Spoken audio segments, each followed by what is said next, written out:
보는 시선으로 오늘 바라보는 뉴스 파레이드 문제입니다. 오늘의 주요 뉴스 보시겠습니다. 도마 세계 1위 신재환 선수가 9년 만에 한국 체조 역사상 두 번째 금메달을 선사했습니다. 런던 올림픽 금메달 양학선 선수를 보며 꿈을 키운 신재환 선수는 도쿄에서 새로운 도마 황제로 등극했습니다. 야구대표팀이 다시 만난 이스라엘을 상대로 콜드게임 승리를 거두며 준결승에 진출했습니다. 타격감을 회복한 김경문호는 내일 결승행 티켓을 놓고 숙명의 한일전을 치릅니다. 오늘 발표될 코로나19 신규 확진자 수는 1,100명대로 예상됩니다. 확산세는 다소 주춤하지만 휴가철에 델타 변이 바이러스 확산까지 위협중에서 방역 조치 완화는 쉽지 않아 보입니다. 이재명 지사가 경기도민에게 재난지원금을 100% 지급하겠다는 입장을 밝히면서 여당 대선 주자들이 일제히 반발하고 있습니다. 국민의힘에 입당한 윤석열 전 총장은 이른바 부정식품 발언으로 또다시 설화에 휩싸였습니다. 화요일 아침입니다. 뉴스 파레이드 저희는 잠시 후에 찾아뵙겠습니다. 국내 코로나19 신규 확진자는 지난달 28일 1,895명을 기록한 뒤에 줄어드는 추세입니다. 어제는 1,219명까지 떨어져서 지난주 일요일보다 99명 줄었습니다. 하지만 여름 휴가와 델타연형 변이 바이러스 확산까지 겹쳐 방역 조치 완화는 쉽지 않아 보입니다. 보도에 신경희 기자입니다. 어제 문을 연 서울 은평구의 드라이브스루 검사소입니다. 지난해 3차 유행 후 문을 닫았던 드라이브스루 검사소는 최근 폭염 속에 검사자 수가 늘면서 서울 3곳을 포함해 수도권 5곳에서 다시 운영 중입니다. 날씨가 더운데 차 안에서 에어컨 쐬면서 기다릴 수 있는 게 장점인 것 같습니다. 지난주 1,800명대 후반까지 치솟았던 하루 확진자 수가 1,200명대로 줄어들었지만 누적 확진자는 20만 명을 넘어섰습니다. 8월 달 여름 휴가를 앞두고 시민들의 대규모 이동이 예정돼 있고 전파력이 강한 델타형 변이 바이러스 확산까지 겹쳐 방역 조치 완화는 쉽지 않아 보입니다. 여전히 실내 체육시설과 댄스 연습실 등에서 새 집단 감염이 발생하고 있고 지난 한 주 가족이나 지인 등 소규모 접촉을 통한 감염이 절반을 넘어섰습니다. 전문가들은 전국적인 4단계 격상 등 더욱 강력한 조치가 필요하다는 입장입니다. 그 플러스라는 게 사실은 저는 재택근무를 좀 계속 강조를 드리고 있고요. 다중이용시설의 이용 시간을 지금보다 더 제한을 해야 되고 정부는 확산세가 지속될 경우 더 강력한 방역 조치를 고려한다는 방침입니다. TV조선 신경입니다. 네, 코로나 관련 소식 전해드립니다. 전 세계적으로 델타 변이가 확산되면서 코로나 신규 확진자도 빠르게 늘고 있습니다. 이스라엘 등 백신 선발 주자들은 부스터샷을 도입 중인데 이런 가운데 화이자와 모더나가 백신 가격을 인상했고 우리 정부는 아직 내년에 쓸 백신 계약을 성사시키지 못한 것으로 전해졌습니다. 추가 물량 확보에 어려움을 겪을 것이라는 우려도 나옵니다. 최윤정 기자입니다. 코로나 백신 접종률이 높은 일부 국가가 일명 부스터샷으로 불리는 백신 3차 접종에 나서고 있습니다. 영국은 다음 달 50대 이상을 대상으로 3차 접종을 시작해 올해 안에 마무리할 예정이고 일본 정부도 내년부터 3차 접종 시작을 검토 중인 것으로 전해집니다. 1차 접종 완료율이 62%에 달하는 이스라엘은 이번 달부터 모든 성인을 상대로 부스터샷 접종에 들어갔습니다. We are beginning the booster vaccination, which is so vital to enable normal circumstances of life. 전 세계가 델타 변이에 신음하는 사이 화이자와 모더나는 백신 가격을 인상했습니다. 화이자는 25% 이상, 모더나는 10% 이상 가격을 올렸는데 효과가 다른 백신보다 더 뛰어난 것으로 나오자 가격 협상을 다시 한 겁니다. 이런 가운데 우리 정부는 지난 4월 화이자 백신 2천만 명분 확보 발표 이후 내년에 쓸 백신 계약을 한 건도 성사시키지 못한 것으로 전해져 우려가 커지고 있습니다. 정부는 일단 물량 확보를 위한 계약을 차질 없이 추진하겠다고 밝혔습니다. 내년도에 한 5천만 명분 정도의 백신을 도입하는 선급금 예산을 확보를 했고 이 부분이 이제 하반기에 이런 그 협상을 통해서 계약을 추진하는 것을 현재 계속 진행하고 있는. TV조선 최윤정입니다. 네, 정치권 소식 전해드립니다. 이재명 민주당 대선 예비 후보의 경기도 단독 100% 재난지원금 지급 방침을 놓고 파장이 일고 있습니다. 경쟁 후보들이 형평성을 문제 삼으며 이 후보가 국정 경험이 없기 때문이라고 비판했는데요. 국민의힘에서는 윤석열 예비 후보가 부정식품 관련 발언을 해 논란이 됐습니다. 이태혜 기자의 보도입니다. 이재명 후보는 경기도는 능력이 있다며 경기도민 모두에게 재난지원금을 주는 걸 검토하겠다고 했습니다. 집행하는 건 지방정부인데 지방정부는 그에 덧붙여서 다른 정책을 할 수도 있는 거고. 여야 합의로 재난지원금 지급 대상을 88%로 정했지만 경기도에서만 약 4천억 원을 들여 전 도민에게 25만 원씩 지급을 검토 중인 것으로 전해집니다. 경쟁 주자들은 합의를 뒤집는 것이라고 비판했습니다. 국회의 결정에 따르려 하고 있는 다른 지자체와의 형평성은 어떻게 할 것인가? 이재명 지사께서 국정 경험이 없으시잖아요. 그래서 아마 이런 결정을 하고 있는 게 아닌가 싶습니다. 국민의힘 윤석열 후보는 지난달에 한 언론 인터뷰가 뒤늦게 논란이 됐습니다. 소비자가 선택할 자유를 제한하면 안 된다며 부정식품을 예로 든 겁니다. 아니 없는 사람은 그 아래 또 선택할 수 있게 이거 먹는다고 당장 어떻게 되는 것도 아니고. 여당은 빈부에 따라 기본권을 차별하는 게 윤석열식 공정이냐고 했고 같은 당 유승민 후보도 평소 철학이 무엇인지 의문이 든다고 지적했습니다. 윤 후보는 검찰권 남용을 지적한 것이라고 해명했습니다. TV조선 이태희입니다. 국회 정보위원회는 오늘 오전 전체 회의를 열고 국정원으로부터 북한 동향에 대한 현안 보고를 받을 예정입니다. 이번 회의에는 박지원 국정원장이 출석해 최근 복원된 남북통신연락선과 김여정 북한조선노동당 부부장의 한미연합훈련 중단 요청 등에 대한 동향을 보고할 것으로 보입니다.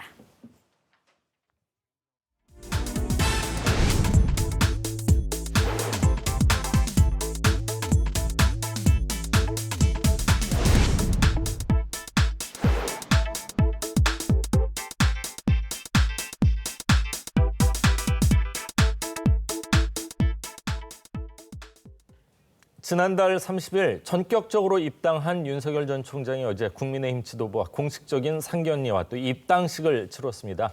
이로써 야권의 경선 레이스 본격화되면서 후보들 간의 경쟁도 뜨거워지고 있습니다. 세 분과 함께 자세한 이야기 나눠보도록 하겠습니다. 홍성걸 국민대 교수, 최진 대통령 리더십 연구원장, 백성문 변호사 함께합니다. 네, 안녕하세요. 반갑습니다. 국민의힘 당원이 됐습니다. 윤석열 전 검찰총장이 이제 본격적인 당심 잡기에 나선 모습인데요. 어제 입당식에 앞서서 초선 의원 모임에서 강연도 했습니다. 영상 준비했습니다. 대통령에 도전하겠다는 이런 생각, 그거는 뭐 사실은 총장 퇴임할 때까지만 해도 이런 생각을 갖지 못했습니다. 정말 그 개인적으로 보면은 불행한 길이고 정말 패가 망신하는 길입니다. 모든 사람한테 손가락질 당할 각오를 하면서도 명예고 뭐 인간관계고 다 버리고 정말 국민을 위해서 이런 식의 그 세금 걷어가지고 지지 세력한테나 뿌리고 이 포퓰리즘 정책으로 매표 행위나 일삼고 하는 이런 나라에 무슨 희망이 있겠냐. 열심히 일하는 사람이 좌절하는 그런 나라가 돼서는 절대 안 되겠다 하는 제 생각 때문이었습니다. 네, 지금 들으신 것처럼요. 초선 의원들 앞에서 정치 참여하게 된 계기를 설명하면서 대권 도전은 개인적으로는 불행한 일이고 패가 망신하는 일이라고 강조를 했습니다. 집안이 망하고 몸이 망가진다. 패가 망신. 보통 대통령 후보들이 패가 망신 이런 단어는 안 썼던 것 같은데요. 뭐 역대 대통령이 우선 그랬잖아요. 근데 사실은 저 얘기는 지금 윤석열 전 총장에게 계속 따라다니는 것이 뭐냐면 정치검찰, 즉 검찰총장 시절에 그때부터 정치하려고 지금 계속 해왔던 것 아니냐라고 하는 것을 계속 지금 여당에서 지금 주장을 하거든요. 그러니까 사실은 핵심적인 내용은 뭐냐면 내가 검찰총장 시절에서 정치할 마음 조금도 없었다. 또 대통령 출마하려고 하는 생각은 더더구나 없었다. 왜냐? 이 역대 지금 대통령을 봐라. 전부 패가망신하고 사실상 행복하게 끝난 대통령이 없잖아요. 그러니까 나는 그런 생각 전혀 없었는데 하도 여당이 하는 일을 보니까 뭐 세금 가지고 막 뿌려대면서 나라의 미래가 어지럽고 지금 젊은 청년들한테 빚더미를 넘겨주는 일이고 그래서 내가 개인적으로는 불행하더라도 정치에 특히 대통령 선거에 나서지 않을 수 없었다라고 하는 얘기를 한 거예요. 그러니까 사실은 저게 무슨 이 개인적인 동기를 얘기한 것보다는 여당의 비판에 대한 혹은 비난에 대한 자기 방어를 먼저 하고 나선 거다 이렇게 봐야죠. 네, 윤석열 전 총장 일단 어제 오후에 전체 의원 103명의 의원실을 일일이 돌아다니면서 많이 가르쳐달라 이렇게 고개를 숙이고요. 당내 스킨십에 주력하는 모습을 좀 보였습니다. 입당식 첫날의 행보 어떻게 보셨나요? 그러니까 국회의원회관 신관 구간을 합해서 돌면은 아무리 빨라도 3시간 이상이 돕니다. 그러니까 거의 반나절 이상 가까이 돌았다는 건데요. 그거는 그동안의 여의도 정치하고 상당히 거리를 두었던 윤석열 전 총장이 이제 본격적으로 국회 프렌들리, 여의도 프렌들리의 행보를 보였다고 봅니다. 그것도 낮은 자세로. 아마 국회의원들을 두루두루 이제 만났지만은 아마 그 효과보다는 의원 보좌진들하고 같이 이렇게 쭉 처음으로 상견을 했다는 것이 아마 상당히 개인적으로는 저는 성과라고 봅니다. 낮은 자세로 보이는 첫 그런 행보, 일단 저는 뭐 긍정적으로 보고 있습니다. 그렇군요. 근데 한번 쭉 훑는 게 과연 또 어떤 의미가 있나 하는 생각이 들고 이제 깊이도 좀 분명히 따져야 될 텐데 103명 의원실을 다 돌았다 이렇게 지금 강조를 하고 있습니다. 어제 입당식 분위기요. 화기애애했지만 윤 전 총장이 하필 지난 금요일 이준석 대표가 지방에 갔었을 때 그러니까 자리를 비울 때 입당을 한 것을 두고 미묘한 분위기도 감지가 됐습니다. 윤 전 총장과 이준석 대표의 이야기 직접 한번 들어보시죠. 이준석 대표님하고는 어떤 뭐 교감이나 이런 거를 제가 지난 그 일요일 날 그 회동 이후부터 가져왔기 때문에 충분히 교감을 갖고 진행을 하고 있었습니다. 2일에 이제 입당하는 것으로 저희가 사전에 양해가 있었는데 중간에 정보가 유출됐다고 해서 이제 일정을 급하게 변경한 것으로 이렇게 알려졌는데 사실 저는 그렇게 했더라도 저는 다시 상의를 했어야 되는 부분이 아닌가 싶고 중도나 이런 진보 쪽에 계신 분들하고 제가 사전에 어떤 교감이나 양해나 이런 상의도 없이 전격적으로 이 국민의힘에 입당을 했습니다. 그분들이 좀 상심하셨을 수도 있지만 대승적으로 좀 더 일찍 입당을 하게 됐습니다. 형식이 있어가지고는 굉장히 좀 아쉬운 부분이 있긴 합니다. 그래서 이거는 좀 의아하긴 했다 그런 생각이 듭니다. 좀 섭섭하시죠, 솔직히? 아니죠. 의도가 뭔지 모르겠으니까 섭섭하기도 전이죠. 자, 의도가 뭔지 모르겠다 이런 얘기까지 했습니다. 공개적으로 좀 서운함 드러냈다 이렇게 봐야 되겠죠. 그럼요. 근데 저는 그 양쪽 다 조금씩 그 문제가 있는 것 같아요. 우선 그 가장 큰 문제는 윤석열 전 총장이 급작스런 입당을 결정했다 하더라도 적어도 당 대표하고 통화는 하고 사전에 최소한의 예의를 갖추는 것이 도리다라고 하는 측면이 있고요.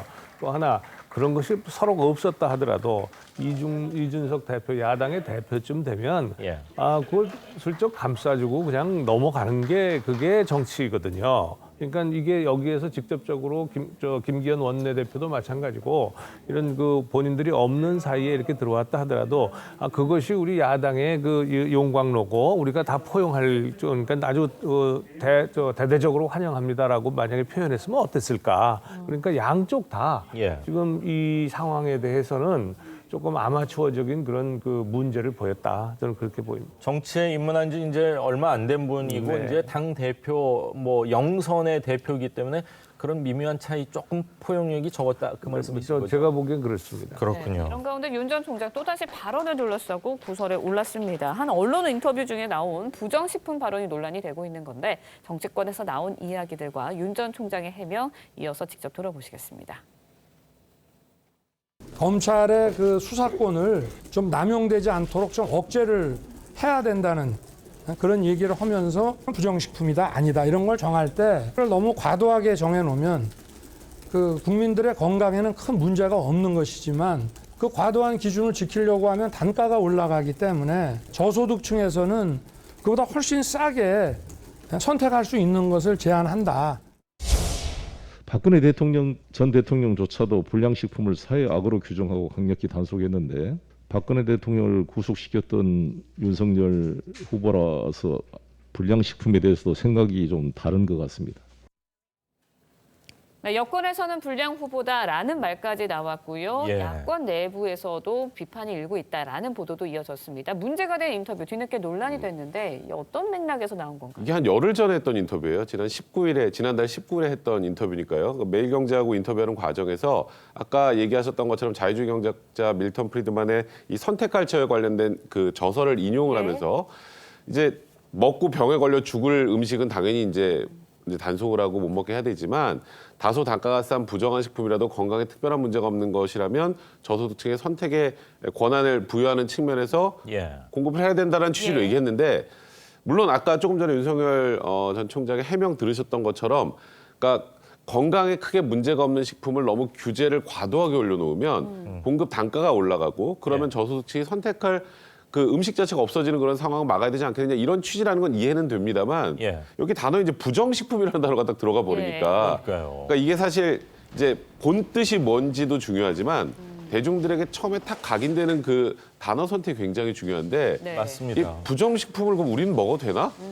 옹호하는 거야? 네, 그렇게 돼버리는 것처럼 들리기 때문에 뭐 지금 계속 윤석열 전 총장이 아직 정치에 입문한 지 얼마 되지 않아서 여러 가지 지금 이게 소위 말하는 구설수에 오르기도 하고 이런 논란이 있는데 단어 선택이나 이런 것들은 사실 언론에서 쓰기 되게 좋은 단어 아니에요. 그리고 굉장히 이게 대중들의 뇌리에 딱 박힐 수 있는 단어이기 때문에 이런 부분들은 좀 조심을 하셔야 될 것 같고 본의와 다르게 근데 이게 논란이 된 건 그 당시에 이거 기사로 보도되지 않았어요. 맞습니다. 근데 이제 이게 나중에 이 영상 자체가 인터뷰 전문이 유튜브에 올라가면서 이걸 콕 집어낸 분이 있습니다. 그렇군요. 조국 전 장관입니다. 예, 이 발언 취지가 좀 왜곡이 됐다 이런 얘기를 하고 있지만 뭐 120시간 열심히 일하고 좀 쉴 때 푹 쉬어야 된다 이 얘기 또 부정식품 이런 원인 어디서 찾아야 될까요?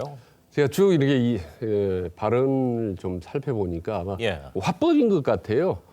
툭툭 내지르는 그 직설 화법을 많이 쓰는데 과거 청문회나 이렇게 보면은 뭐 사람에게 충성하지 않는다라든지 과거에는 안 그러셨잖아요. 뭐 그랬 발언. 그다음에 대구에 가서 밀란 뭐 발언 이런 걸 보면은 즉흥적으로 이렇게 툭툭 벗는 그 말의 스타일인 것 같아요. 과거 김영삼 전 대통령 스타일하고 상당히 좀 비슷한 스타일입니다. 이렇게. 근데 이런 직설 화법은 보면은 이게 상당히 좀 시원시원하고 때로는 또 국민들 관심을 끌기도 하고 언론에서 상당히 논란이 되기도 한다는 점에서 정치적으로 어떤 주목효가 있는 것도 사실입니다. 다만 이게 이제 해서는 안 될 부분, 예를 들면 아까 같은 뭐 불량식품 이런 부분에 대해서 직설 화법이 자꾸 반복이 되면은 발언의 신뢰감을 떨어뜨릴 수가 있죠. 그런데 화법이기 때문에 사실 단기간에 고치기는 사실 쉽지는 않습니다. 뭐 습관이고 쭉 그렇게 살아왔으니까 보통 사람들 모두가. 다만 이제 대권주자 1, 2위이기 때문에 각별히 이제 신경을 좀 써야 되겠죠. 앞으로 점점 시간이 갈수록 더 국민들이 관심을 갖는데 그러다 보면 또 말도 좀 줄어들 수도 있을 것 같아요. 단어 선별에 대해서 상당히 신경을 써야 될 겁니다. 아마. 그렇군요. 그러면 이제 윤석열 전 총장보다 공식적으로 먼저 국민의힘에 입당한 최재형 전 원장. 어제 대선 캠프를 언론에 공개를 했습니다. 그리고 이제 최근에 행보를 보면 기자들과의 스킨십을 굉장히 넓혀가고 있다라는 생각이 들거든요. 윤 전 총장과는 좀 차별화를 두는 전략이다라고 봐야 할까요? 사실 윤 전 총장이 전주 금요일 날 이제 갑자기 입당을 하면서 지금 여론조사상으로도 최정녕 검사원장의 지지율이 조금 떨어지는 관심도가 좀 떨어지는 측면이 있단 말이죠. 근데 일단 윤석열 전 총장은 대선 캠프 사무실 아직 공개하지 않았습니다. 그런데 최정녕 검사원장이 이제 전격적으로 대선 캠프 사무실 여의도에 있는 사무실을 공개하면서 언론의 자유의 보장을 굉장히 강조를 했어요. 그럼 아까 지금 기자들과의 그 접촉면을 넓히는 그런 면들과 결합이 돼서 지금 여권에서 진행하려고 추진하고 있는 언론중재법과 관련해서 이거는 뭐 징벌적 손해배상 규정도 있고 위헌적 소지가 크다. 언론의 재갈을 물리는 법이다. 이런 야권의 비판이 있는데 이에 대해서 본인이 대적할 수 있는 적임자라는 걸 좀 강조하려는 측면도 있는 것 같고요. 그리고 윤 전 총장이 좀 언론과 거리를 둔다는 얘기가 자꾸 나오는데 아니다. 나는 언론과 확진하고 접촉면을 넓힌다라는 그런 이미지를 강조하는 측면도 있는 것 같고, 그러니까 최재형 전 원장 입장에서는 결국 윤석열 전 총장을 넘어야 대선 후보에 올라갈 수 있는 거잖아요. 예. 그러니까 윤석열 전 총장의 행보와 관련해서 좀 대비되는 반대적인 행보들을 많이 하는 게 좀 특징적인 그것이라고 보입니다. 예, 백 변호사님이 지금 여론조사 얘기를 했는데 한국 사회 여론조사 연구소 조사에 따르면 윤 전 총장은 5.4%포인트가 올랐고 최재형 전 원장은 2.3%포인트쯤 내렸습니다. 네. 뭐 컨벤션 효과가 전격적인 입당 효과라고 봐야 될까요? 뭐 아무래도 좀 반영된 것도 있고요. 예. 또 상대적으로 또 이 여권하고의 관계도 있고 이재명 지사나 그런 것도 있는데 늘 말씀드립니다마는 여론조사는 추이가 중요한 것이지 맞습니다. 그때의 그 수치가 중요한 것은 아니거든요. 예. 여기서 근데 분명한 것은 윤석열 총장과 최재형 전 감사원장은 서로 대체제다라고 한 건 분명한 것 같아요. 그러니까 윤 총장이 올라가면 최재형 감사원장이 떨어지고 최 원장이 올라가면 윤석열 총장이 떨어지고 하는 이 대체제이기 때문에 지금 1차적으로 야당의 후보군 속에서는 가장 경쟁이 치열할 수밖에 없다. 두 분 입장에선 제로섬 게임이 될 그렇습니다. 수밖에 없겠네요. 예, 그렇습니다. 그래서 앞으로도 이제 여러 가지 대선 캠프뿐만이 아니라 여러 가지 이슈에 있어서 차별화 전략이 양쪽 모두에서 나타날 가능성이 있다. 이렇게 보고 있습니다. 네, 이번에는 여당 이야기도 해보도록 하겠습니다. 이른바 명락대전, 이재명, 이낙연, 이강의 신경전이 계속되고 있는데요. 이재명 경기지사가 모든 경기도민에게 재난지원금을 주는 방안을 검토하겠다고 해 논란이 일고 있습니다. 이 발언과 관련해서 다른 대선 주자들 맹공에 나섰는데요. 화면으로 준비했습니다. 직접 보시죠. 우선은 중앙정부 정책과 지방정부의 정책은 다른 게 정상이다라는 말씀을 드립니다. 똑같이 할 거면 지방자치 왜 하겠어요? 전 도민에게 지급해야 되는. 기본적으로는 경기도가 정할 일이지요. 그러나 정하시면서 고려해야 할 것은 있습니다. 국회가 그렇게 합의했던 데는 그 나름의 이유가 있었을 것 아니겠습니까? 그 이재명 지사께서 국정 경험이 없으시잖아요. 그래서 아마 이런 결정을 하고 있는 게 아닌가 싶습니다.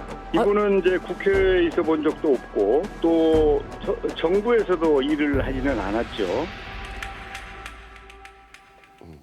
네, 그러니까 정부가 5차 재난지원금을 소득 하위 87.7% 가구에게 지급하겠다 이렇게 했는데 경기도가 여기에 한 12.5% 정도 되는 것 같습니다. 그분들에게 그러니까 모든 경기도민들에게는 100% 지급하겠다. 그러면서 예산이 한 4천억 정도 든다 이런 얘기를 하니까 이제 여야에서 이제 공격이 시작된 것 같아요. 어떻게 들으셨습니까?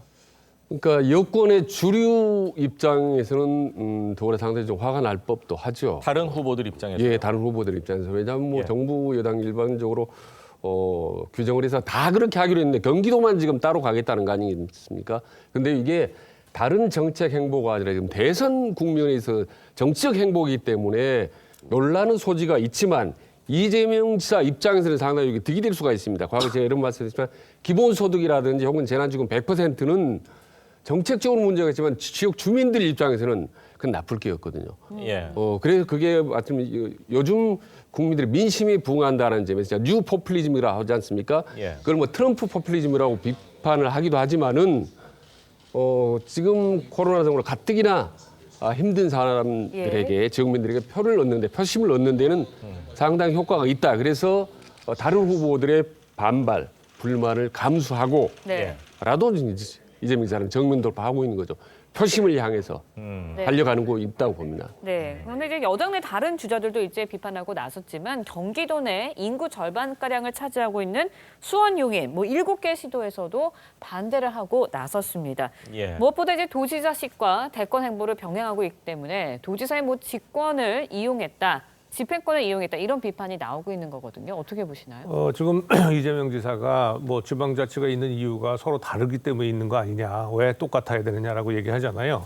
언뜻 보면 그럴 듯한 것 같은데 사실은 이런 재난지원금과 같은 전국적으로 통일성을 요하는 정책은 중앙정부에서 결정한 이유가 지방 정부의 그 사실상 권한이 아니에요. 권한 밖의 일입니다. 그런데 그것을 지금 4천억을 추가로 해서 거기다 보태주겠다라고 하는 거 아니에요? 예. 경기도가 지난번에 1차, 2차 재난지원금도 100% 다 지원을 하면서 경기도 자체의 부채가 상당히 많이 쌓여 있어요. 그러니까 지금 현재 그 이재명 지사의 임기 내는 안 갚아도 돼요. 그런데 다음 지사는 이것을 반드시 갚아야 됩니다. 근데 거기에다가 4천억을 다시 더 추가를 한다. 그리고 만약에 경기도가 지방자치단체로서 중앙정부의 정책에 반하는 그런 정책을 하게 되잖아요. 그러면 행정안전부를 통해서 중앙정부가 지방교부세를 주지 않을 수 있어요.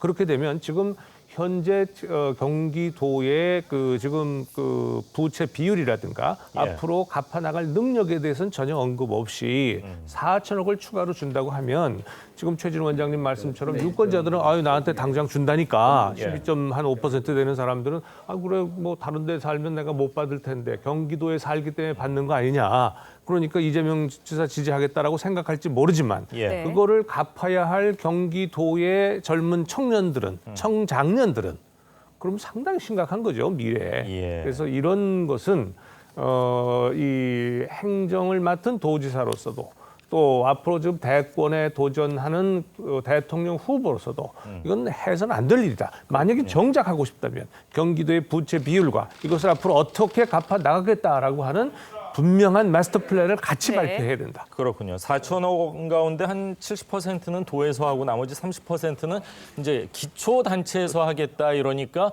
기초단체장 7곳에서 7명이 지금 반대를 하고 있습니다. 용인, 성남 같은 경우는 재정 자립도가 굉장히 높음에도 불구하고 지금 반대하고 있는 상황인데 같은 도지사로 대권에 도전을 하고 있는 원희룡 제주지사 지난 1일 지사직을 사퇴했습니다. 그런데 이재명 지사 지사직 유지에 대한 논란에도 오히려 원희룡 지사를 비판을 했습니다. 어떤 이유로 비판했는지 한번 직접 들어보시죠. 이거는 도와는 전혀 다른 대선을 위해서 가는 그러한 일정과 노력들에 대해서 도의 행정 자원을 쓴다는 것은 제가 생각할 때는 저의 공직 윤리로는 그게 오히려 문제가 있는 거라고 생각을 합니다. 현직 도지사로서의 프리미엄은 저는 단 1도 써서는 안 된다고 생각을 합니다. 저는 그와는 반대로 생각하거든요. 이 도지사라고 하는 공직자로 선출됐다고 하는 것은 우리는 높은 자리가 아니고 책임이다, 의무다, 계약이다 이렇게 생각하거든요. 지금 특히 코로나19 때문에 이런 심각한 방역상의 어려움을 겪고 있는데 본인 선거하겠다고 사퇴하고 자기 선거에 올인하는 게 과연 옳은지.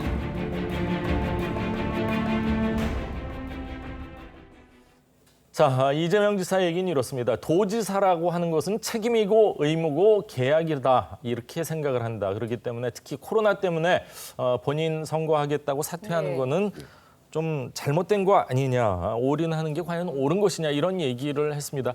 얼핏 들어보면 맞는 얘기 같기도 하고 그 자리를 선거운동을 하면서 비우기 때문에 이뤄지는 도정 공백도를 생각하면은 아예 그냥 부지사한테 이양을 하는 게 맞지 않나 하는 생각도 들고요. 근데 이 지사나 이제 원희룡 전 지사네요. 원희룡 전 지사나 본인의 현재 처한 상황에서는 지금 상황이 최선이니까 각자 가는 길을 가는 거라고 생각하고요. 원 지사는 정적 지지율이 낮은 상태에서 제주도에 갇혀 있는 게 현실에 한계가 있다고 생각하는 것 같은데, 근데 이재명 지사 말씀하시는 것 저도 개인적으로 동의하는 부분이 있습니다.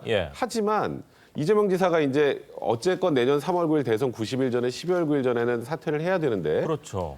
그 전에 이제 하나 할 수 없는 게 선거운동을 할 수 없거든요. 근데 최근에 민심행보라고 해서 휴가 내고 지금 다 돌고 있고요.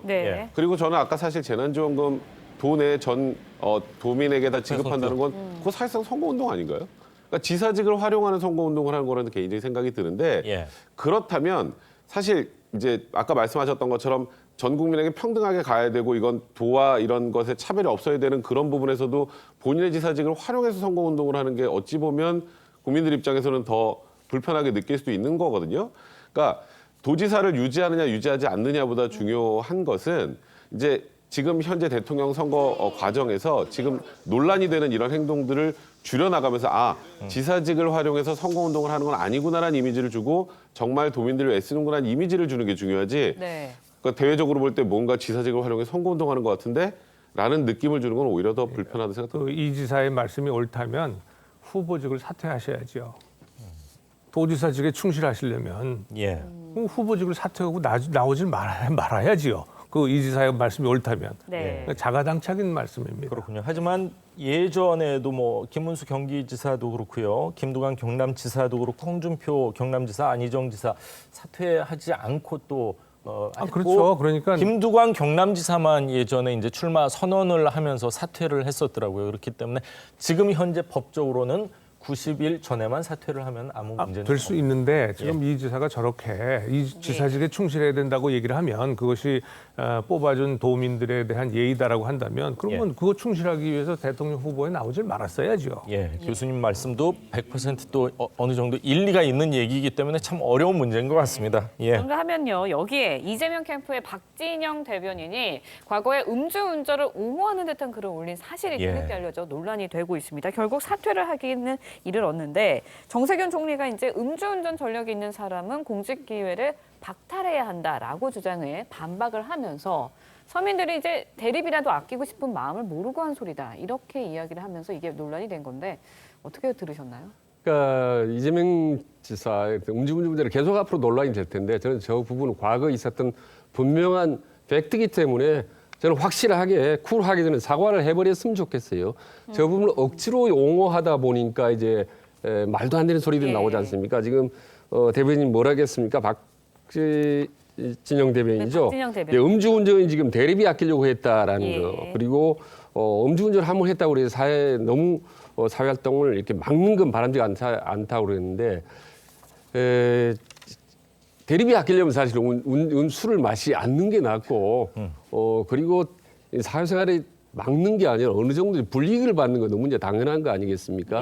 그래서 사회적으로 너무 공감대가 분명히 형성된 사건, 말하자면 음주운전은 안 된다, 잘못이다라는 부분에 대해서 너무 무리하게 방어하려다 보니까 저는 혀가 꼬여서 다른 발언이 자꾸 나온 것 같아요. 저 부분 앞으로도 분명하게 그냥 나올 때마다 사과하는 것이 더 이상 분란의 소지를 저는 없애는 길이라고 저는 생각을 합니다. 혀가 꼬인 게 아니라 펜이 꼬인 거죠. 페이스북에다가 쓴 거예요. 그렇군요. 보통 그냥 우스갯소리로 이게 말이냐 망아지냐 뭐 이런 얘기를 하는데, 말을 해서 사실 이 설화가 되는 경우가 굉장히 많은 것 같습니다. 이게 본인뿐만이 아니라 주위에 이제 참모 몇 명들이 어떤 실수를 했을 때 그 책임은 또 다 본인들이 후보들이 지게 되는 그런 상황인 것 같습니다. 다음 주제 이야기도 좀 해보도록 하죠. 그제죠. 김여정 북한 노동당 부부장이요, 이달 달에 있을 한미연합훈련에 대해서 사실상 중단 요구를 하고 나서면서 정부와 정치권 각자 입장이 분분한 상황입니다. 정부는 어떤 선택을 내리더라도 조금은 곤혹스러운 상황이 돼버렸는데, 관련 쟁점 자세하게 좀 짚어보도록 하겠습니다. 김여정 부부장 한미연합훈련 중단 요구가 나온 이후 정치권에서 논란이 번지고 있습니다. 여당 내에서 엇갈린 입장 나오고 있는데, 먼저 민주당 송영길 대표의 목소리 들어보시죠.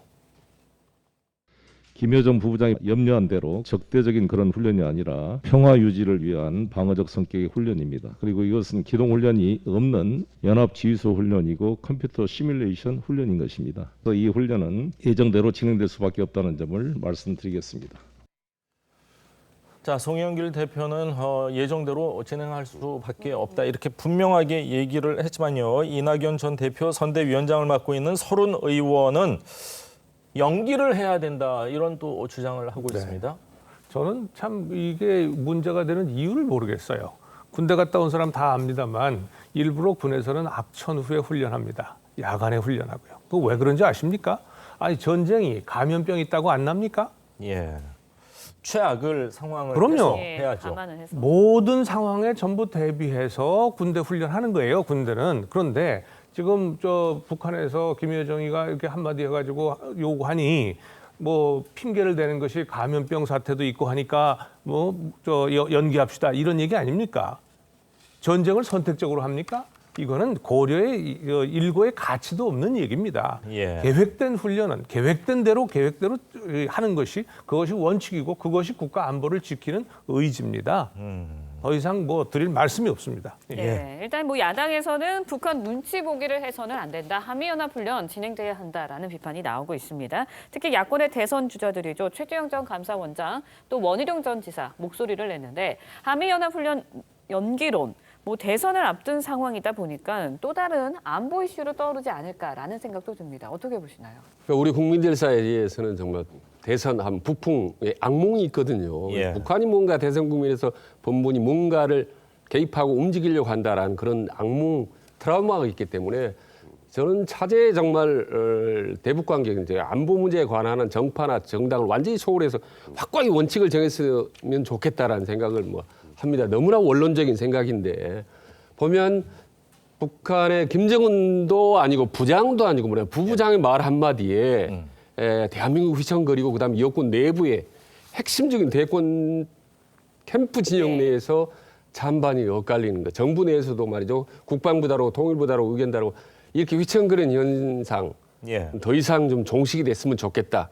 아까 홍성우 교수님 말씀대로 좀 남북 문제, 대북 문제, 안보 국방 문제만큼은 확실하게 흔들리지 않는 그런 모습을 좀 보여줬으면 좋겠다는 생각이 합니다. 지금 말씀하신 것처럼 국방부하고 통일부, 김여정 부부장의 한미연합훈련 중단 요구와 관련해서 입장을 밝혔습니다. 직접 한번 들어보시죠.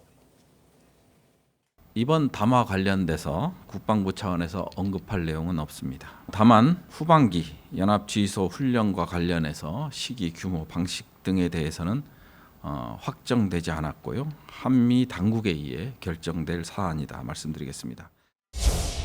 통일부는 한미 연합훈련이 어떠한 경우에도 한반도의 군사적 긴장을 조성하는 계기가 되어서는 안 된다는 입장에서 지혜롭고 유연하게 대처하기 위해 일관되게 노력해 왔습니다. 자, 국방부하고 통일부가 뭐 공통된 의견을 내기는 사실 쉽지는 않은 상황이긴 하지만 그래도 좀 차이가 있네요. 저는 이게 왜 이견이 나야 되는지도 잘 이해가 안 되는데요. 지금 뭐 통일부 입장에서 그렇겠죠. 지금 뭐 남북 관계 좀 훈풍이 분다. 앞으로 남북 정상회담도 추진한다 이런 얘기 나오니까 괜히 지금 긴장감 조성하지 말고 훈련 연기하자는 그런 입장인 것 같은데 이런 거예요. 예를 들어서 김여정 부부장이 앞으로 한미 관련된 훈련을 할 때 한마디 하면 항상 연기할 겁니까? 그럴 때마다 군사 긴장 완화하려면 훈련 안 해야죠, 아예. 그러니까 저 북한에서 김여정 부부장이 한마디 할 때마다 뭔가 이쪽에서 이걸 가지고 할까 말까를 논의를 하면 국민들 입장에서는 좀 우리가 누구를 믿고 이 나라의 그 국방과 안보를 맡겨야 되느냐라는 그 불안감에 휩싸일 수밖에 없는 상황이에요. 근데 김여정 부부장이 한 말에 따라서 우리 정부 내지는 정치권이 조금은 움직였던 경우가 분명히 많아요. 있습니다. 작년 6월에 이제 대북전단 살포 비난하니까 당신네들 좀 법으로 좀 만들어라 하니까 법이 만들어지고 이제 단독 처리가 그리고 됐습니다. 정작 연락사무소 폭파한 관련해서 사과 한마디 듣지 못했습니다. 해수부 공무원 역시 마찬가지고요. 그런데 지금 이제 군사훈련 하지 말아라는 취지로 얘기하니까 갑자기 이거를 연기한다 논의한다는 것 자체가 이거는 사실 우리의 주권을 제대로 행사하지 못하는 그런 상황이 아닌가 이건 좀 안타깝습니다. 그렇군요. 자, 뭐 국방부는 국방부 나름대로, 통일부는 통일부 나름대로의 물론 역할이 있지만 국민들이 봤을 때 북한 뭐 지도자라고 하는 사람 한 마디에 우리 정부가 조금은 흔들리는 거 아닌가 이런 사인을 주면은 아마 남남 갈등 일으키기 위해서 더 많은 부분에 대해서 요구가 있지 않을까 하는 생각도 듭니다. 자, 홍성걸 교수, 최진 원장, 백성문 변호사 세 분 말씀은 여기까지 듣겠습니다. 말씀 고맙습니다. 네, 감사합니다.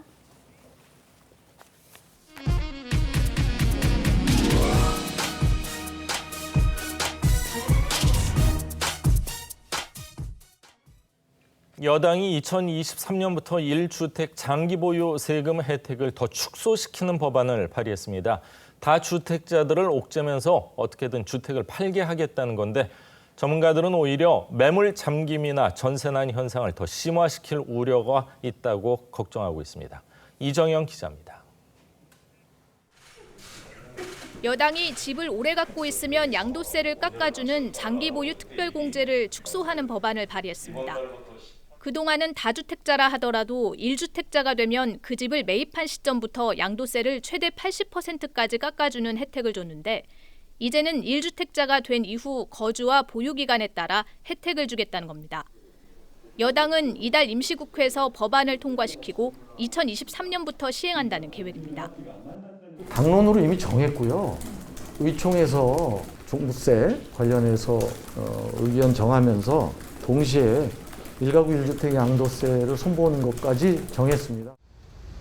내년 말까지 다주택자 매물을 늘리겠다는 의도로 보이는데 당장 주택을 오래 보유한 다주택자들은 크게 반발하고 있습니다. 한 30년씩 살고 그렇게 했는데 그 폭탄 때리면 되겠어요? 안 팔지요. 그러면 죽어도 안 팔지. 온라인 커뮤니티엔 누더기법 추가란 비판부터 매도하지 않겠다는 다주택자들의 글이 잇따릅니다. 전문가들은 오히려 매물 잠김이 심각해지고 전세 공급이 줄면서 전세난까지 가중시킬 거란 우려를 내놓습니다. 지금 양도세가 너무 커요. 당분간은 안 되는 가능성이 좀 높아 보인다. 정부 기대만큼 물량이 많이 나오지는 않을 것 같아요. 여당이 시장 반발에 부딪혀 결국 백지화한 재건축 실거주 의무 법안의 전철을 밟고 있다는 지적도 나옵니다. TV조선 이정은입니다. 마이크로소프트 창업자 빌 게이츠와 부인 멀린다 프렌치 게이츠가 이혼이 법적으로 확정됐습니다. 결혼 생활 27년 만에 공식 이혼하게 된 두 사람은 175조 원에 달하는 빌 게이츠의 재산도 분할하기로 했지만 세부 내용은 밝혀지지 않았습니다. 이에 따라 두 사람이 공동으로 설립한 자선재단 빌 앤드 멀린다 게이츠 재단 운영에서도 갈라설 가능성이 있다는 전망이 나오고 있습니다.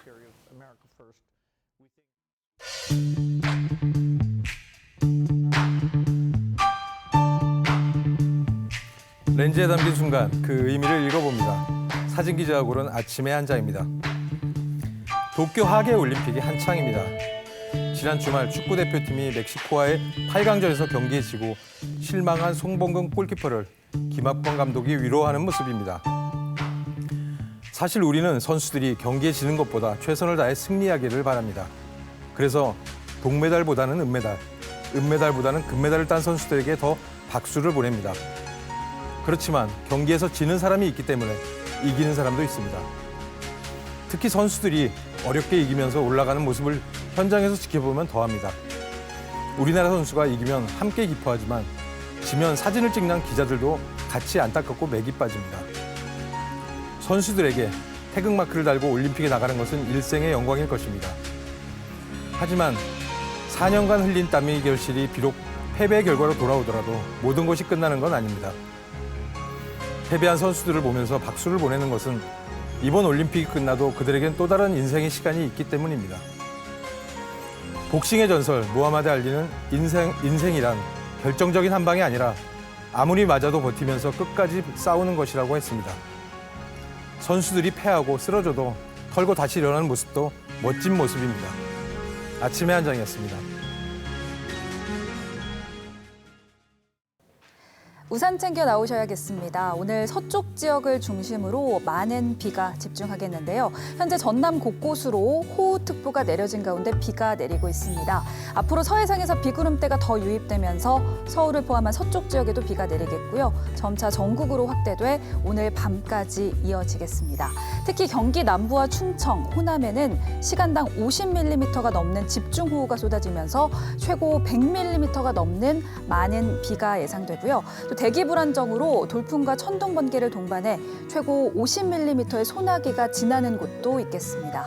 전국에 폭염특보가 이어지면서 한낮 기온 서울 30도, 강릉 33도, 대구 34도 보이겠고 여기에 습도도 높아 체감온도는 이보다 더 높겠습니다. 이번 주 내내 잦은 소나기와 비 소식이 들어있는데요. 비 피해 없도록 조심하셔야겠습니다. 날씨였습니다. 화요일 아침 뉴스 퍼레이드는 여기서 인사드립니다. 네, 저희는 내일 아침 7시 30분에 다시 찾아뵙겠습니다. 시청해주신 여러분 고맙습니다.